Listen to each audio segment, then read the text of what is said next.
Guys, people, my people, well, my friends. Well, we're still gonna get to know each other. I hope we become besties. But anyway,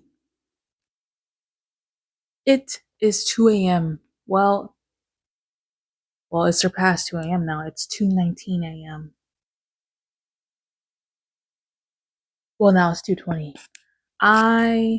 I'm up at this time anyway, but yeah, I'm overworking myself. Okay, no, I'm not overworking myself. But honestly, like, you get in trouble for overworking. Like, I mean, seriously, I should, like, be suing my boss. Like, these overworking hours, like, so inappropriate.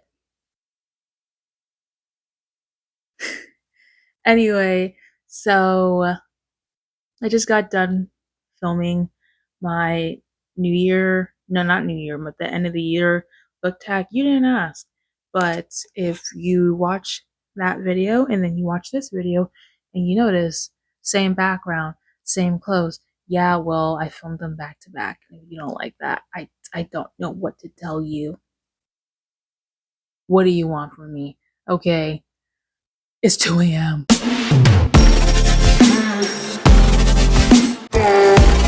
Okay, so anyway, hi. So this video, I'm going to be talking about my top 11 reads of 2024. That's right, not 24, because that would be a lie. I don't have a top 24 for 2024 because I did not come across that many 5-star, 4-star reads. Not 15 because not 10 because 10 is ordinary and basic. So 11 it is. I have 11 books for you, and these are my favorite books of 2024. So yeah, let's get to it. Love in Other Words by Christina Lauren. Oh my gosh. Sorry for the repeat if you watched any of my past videos. I love this book, okay? It's hands down #1 book that I read this year. It was so good. It was so wholesome. It just moved me. It got me. It just, like, Macy and Elliot took me away. I don't know. It's so cute. It's an easy read. I highly recommend it. It's childhood best friends to lover, second chance romance, dual timeline, not dual POV. You only get Macy's point of view. So yeah, there isn't a lot of spice in this book, which if you need a lot of spice, then you probably aren't gonna like this book. But it was so good. It was so cute, and yeah, I cannot talk about this book enough. Which, again, if you watched any of my other past videos, which if you haven't, why? Like, go do that. So yeah, I know the quality is shitty, but like, what do you expect from me? I am a college student. I cannot afford a camera yet, so I'm sorry. We're just gonna make do with what we got right now, okay? Bear with me. One day it'll get better. But anyway, Love in Other Words. #1, top tier, hands down. I would die for them. They're amazing. Like, it's so, yeah, I don't know, yeah, I don't know. Macy and Elliot, they're amazing. I guess I could go a little more into detail. So they meet when they're children. I think they're 12. They're 11 or they're 12. Whatever. Same age. Anyway, so yeah. Macy's mother, she dies. That's not really a spoiler. She dies in like the first chapter or whatever. So she dies. Then her father and her end up having, like, they buy, or well, her dad buys this weekend home that her and her dad end up going to basically every weekend. And in that, the town that her dad bought that weekend home, her next door neighbor is Elliot. and she meets him the day that she moves into the weekend home because he's there in her room in the closet reading. Weird, huh? Weird. But yeah, he goes there because he has a big family and he sneaks over to that house and to just like read in silence. Sounds creepy, which yeah, I guess it is. But it was an open house for a long time, so I don't know. Actually, you know what? I wasn't gonna get my lazy ass up, but this is actually reminding me of something, so I'm gonna go get it. Okay, okay, I'm back. So here's the book. I wanna read you a little something. So obviously, right now they're going through the little banter back and forth. Like, Macy's like, "What the hell are you doing here?" And he's like, "It's an open house." Blah blah blah blah blah. Okay, okay. Here it is. Here it is. It may not be that funny out of context, but listen, listen. Where is it? Okay. So you just hang. So wait. So you just hang out here, Macy. Sometimes he said, "It's been empty for a couple of years." I narrowed my eyes. "Are you sure you're supposed to be here? You look like you're out of breath, like you're nervous." He shrugged, one pointy shoulder lifted to the sky. "Maybe I just came back from running a marathon." "You don't look like you can run the. Wait. Shit, I ruined that. Here it is. "You don't look like you can run to the corner." I'm sorry, but that was everything to me. I mean, come on. That's hilarious. I can't be the only one who finds that funny. Next book. See, this is sad. I do have some of these books, like the physical copies, but my dumb ass brought them to my dorm for whatever reason, and I'm obviously not at my dorm right now. Well, that's not obvious to you. Well, I don't know. I'm not at my dorm. I'm at home. Winter break. So, yeah, my yeah. Anyway, P.S. You're Intolerable by Julia Wolf. Chef's Kiss. Oh God, it's amazing. I love it. Grumpy, sunshine, boss, assistant. They got the pregnancy trope, but it's not his baby. It's somebody else's baby. But Elliot falls for Catherine, his assistant, and he falls for her daughter, Joey, that becomes his daughter as well because he just wouldn't there isn't anything that he wouldn't do for either of them. He loves them with his whole heart. It's this book is so adorable. It's so cute. It's funny.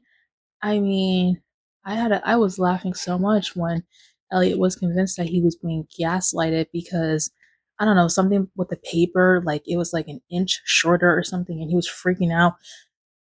And everybody was like, "No, you're being crazy." Listen, you would have to read the book to understand what I just said, but it was funny. So, yeah, I mean, it was so serious to him that he had this internal monologue about the origin of gaslighting.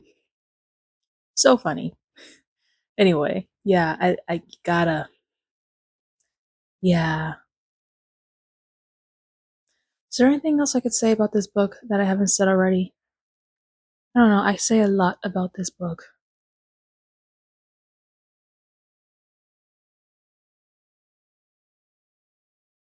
Oh, forced proximity. I don't know. Listen, I'm sorry, you guys. I don't think I do that good of a job of like summarizing books. So sorry about that. I'll get better in due time. But yeah, I said forced proximity. So what kind of happens here is that Catherine, who she gets pregnant by, was her then best friend, and they agree to raise the baby together. Not like together, but like co-parent.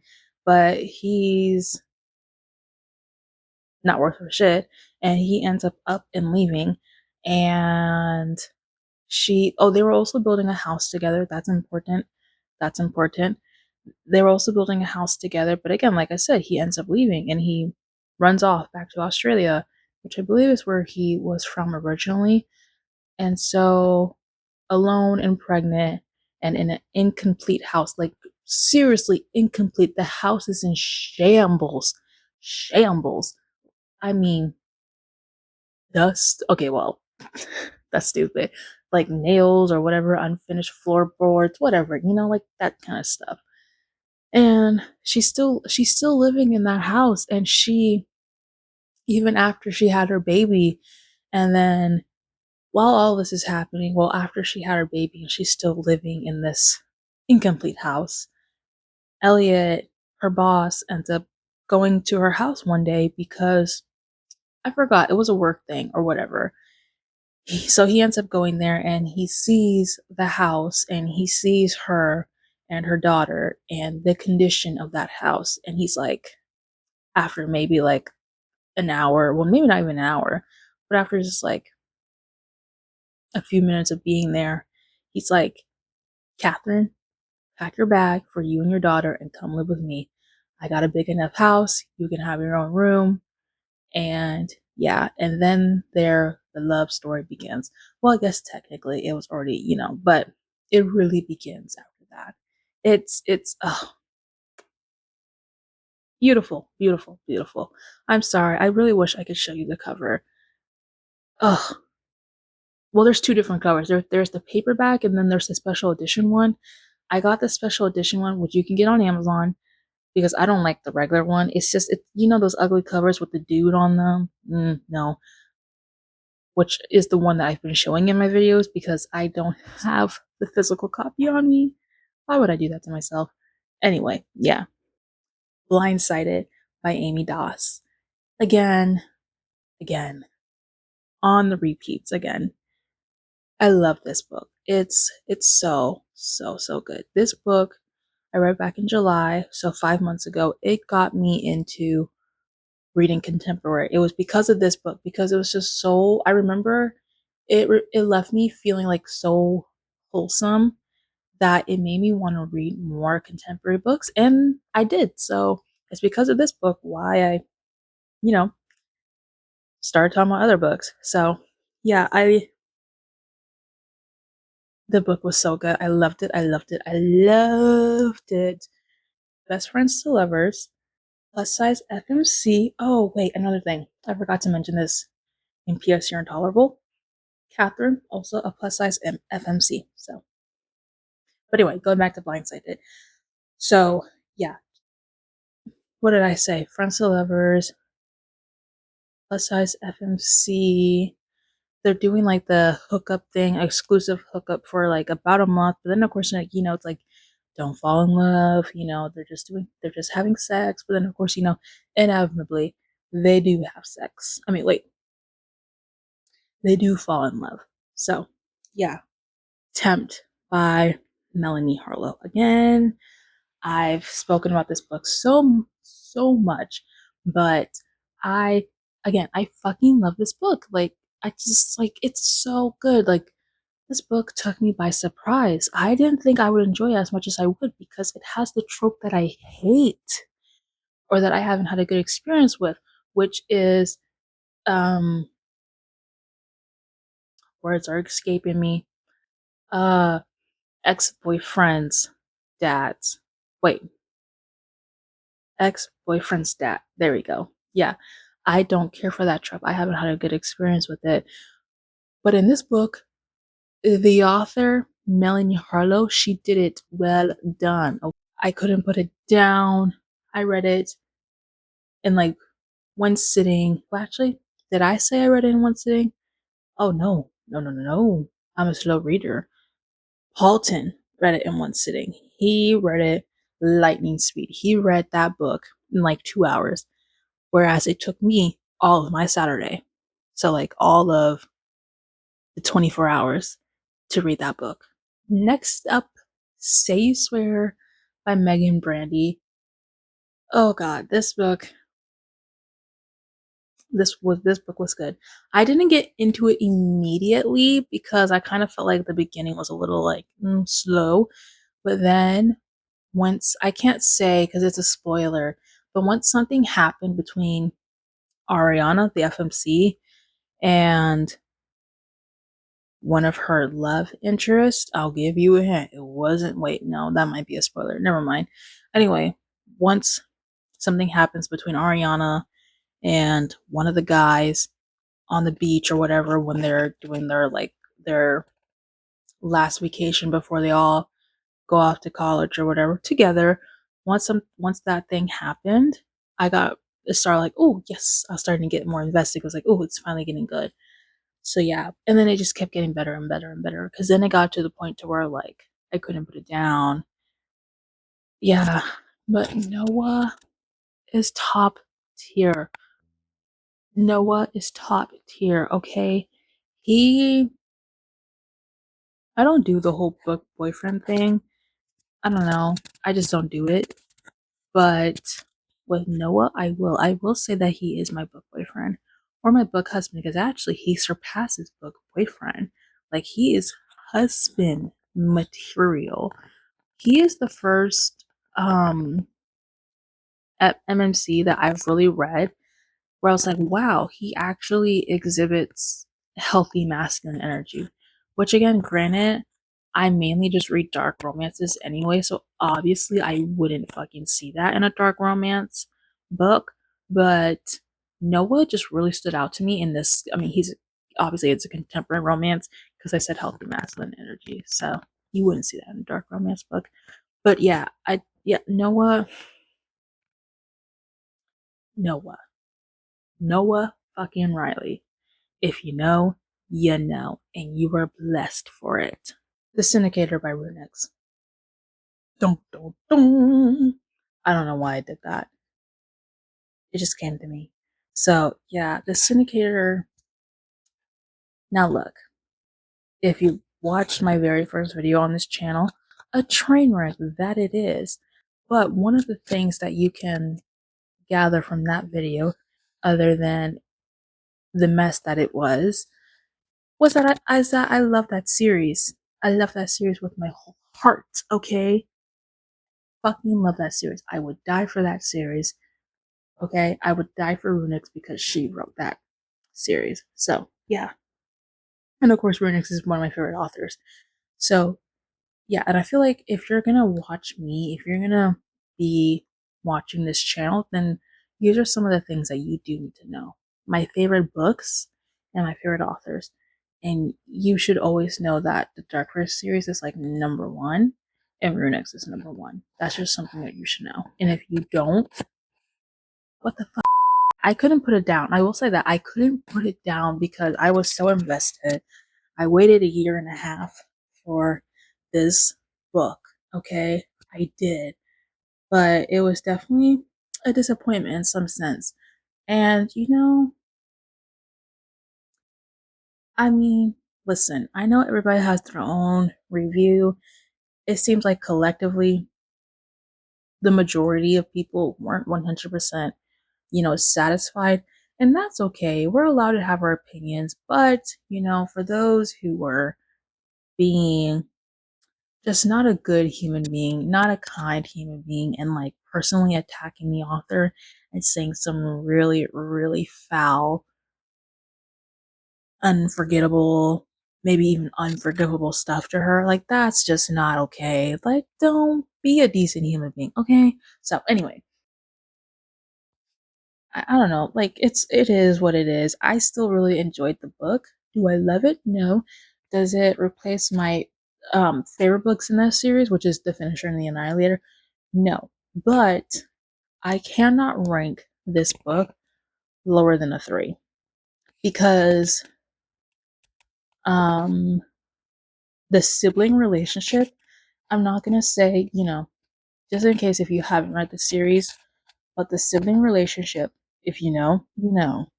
Okay, well, there's more than one sibling relationship.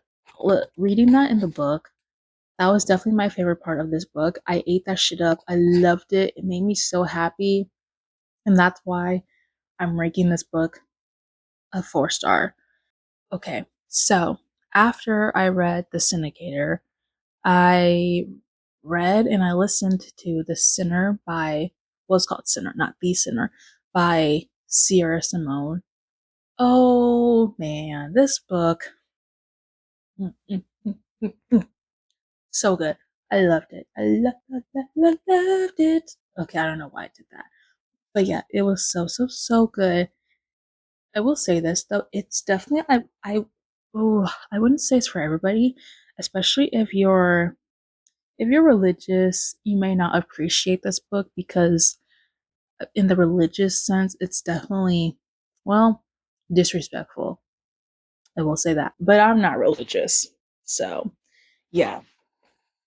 So, some of the tropes in this book is best friends, little sister, age gap. So, we have the FMC, Zenny, we have the MMC, Sean, and I guess, yeah, it's also kind of, so Zenny wants to be a nun, but I'm forgetting what her title's called. I'm just gonna call her mentor. I'm sorry if I'm not saying that right, but I forgot her title. But her mentor or whatever, one of the other nuns there at the church, told Zenny that she wants Zenny to like basically experience life or whatever. So like when she gives herself over to God, she can truly give herself over to God and not under the blindness of ignorance. Like her devoutness would be like truly devout. Like she wouldn't truly know what she's giving up. I don't know. It was something like that. And so all that being said, basically she was telling Zenny to have sex because Zenny is a virgin, but she's like, experience this and then see if you still want to be a nun because, you know, like, do not give yourself over to God completely under the ignorance, or I don't know, something like that. So at least that once she gives herself over to God, she truly does know what she is forsaking. And so, with that being said, they do end up hooking up for some time. And of course, he falls in love with her. He falls first, actually, and she falls in love with him. So there you go. So yeah, Little Stranger by Leigh Rivers. Oh boy. Okay. I really, really, really, really, really, really loved this book. I really had a good time enjoying this. Wait, I had a good time reading this book. Like, I really enjoyed it. So, yeah. Yeah, so the MMC, Malachi, FMC, Olivia. This book is definitely not for everybody. It's definitely not. It's taboo. It's foster siblings. Got that trope. And they do grow up together. So yeah, it's definitely not for everybody. But it was for me. And I'm not ashamed of that. I loved this book. It was so good. So yeah, like I said, they're foster siblings, so they grew up in the same home. And Malachi also doesn't speak. So everybody in the house signs so they can understand him. And Malachi taught Olivia to sign so they can communicate. And Olivia was always his favorite person to talk to, I mean, sign to. Last but certainly not least, I started out this video by going in order and then I deviated from it. So yeah, but the deviate, oh my, it's late, guys. What time is it? Oh, it's 3:08 a.m. Okay. Deviant King, Steel Princess, and Twisted Kingdom. Aiden and Elsa, RES, They got 3 books in the RES series, so they're a trilogy, and they're my favorite couple from this series. I love, love, love, love, love Aiden and Elsa, okay? Okay, I love them, and honestly, I can't even tell you that much because it's 3 a.m. and I don't. Like, I do, but I don't remember things. I read this back in July. So, let me see. Oh, that's right. See, things are coming back to me. Okay. So, this is an enemies to lovers. And the first book, Elsa starts this new school, and it's an elite school. See, royally elite. It's an elite school, and the first day there, she meets Aiden King, and he declares in front of everybody that he will destroy her. Why? He looks at her with a passion of hate and fury. Oh, okay, what the fuck? I need to go to sleep. I need to go to sleep. That was too much. That was embarrassing. Anyway, so yeah, he declares that he will destroy her in front of the whole school. And so she gets bullied ever since. He does bully her. His group of friends bully her. Everybody bullies her because Aiden King is like a god at that school. And so, like, hey, I don't know. But obviously, they end up, having sex. Because what do enemies to lovers do first? They have a bunch of sex. And so, of course, obviously, feelings do also eventually get involved. So that does end up happening. Oh no, I just got interrupted. My dad came upstairs. So, yeah, now my dog is on the loose. So, anyway, yeah, it's a really, really, really good book. It's a really good book. I can't say any more because it's a trilogy, and yeah. I will spoil if I go into it more, but I will say that you do wonder, like, why the fuck does he hate her? But then you find out. Well, obviously, no shit, you find out. So yeah, but the plot twist there, Rina has some really good plot twists in this trilogy. Like just like not even just like between the two of them, but just like things that were like out of their control, like things that happened. I don't know. It was really good. It was really good. I ate that shit up. So anyway, yeah. I said 11. Listen, I'm counting Deviant King, Steel Princess, and Twisted Kingdom, Aiden and Elsa. I'm counting them as 11, okay? Technically, would it be 9? Wait. Technically, would it be 8? I don't know. But I'm saying 11, okay? Deal with it. Are you with a block of cheese? Anyway, thank you for being here, and I appreciate you, and thank you for listening, thank you for being here, and have a good rest of your day and night. Bye!